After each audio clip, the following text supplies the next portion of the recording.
Ek daag op vir myself, al is dit net 10 minute. My blouprint wat ek gekry het vir myself. Hoekom nie?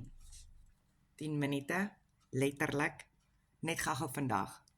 Daai week voor maandeinde, ja, dit is 'n probleem. Dis 'n probleem. Jy is altyd uit geld uit.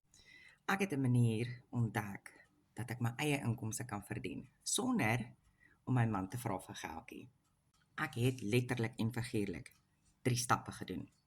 3 stappetjies. Ek het 'n bemarker gekry. Ek het my blouprint gekoop.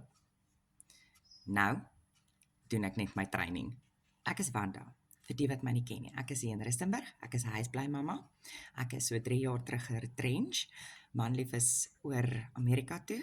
Hy is op die H2A program. Ons het net sy inkomste.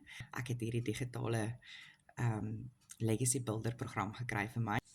Is jy by die huis? Sit jy en jy het nie inkomste nie? Jy het geen idee wat jy gaan doen vir 2026 vir Januarie. Dit is skoolfonds, dis pakkette, dis nuwe skoolklere. Die kar het ook nog 'n diens nodig. Hy het nog hier en daar 'n dingetjie om te gedoen te word aan die kar, want ons moet nog werk toe gaan.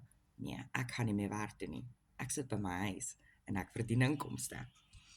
Skryf vir my die nommertjie 3 in die comments, dan wys ek jou hoe om aanlyn geld te maak.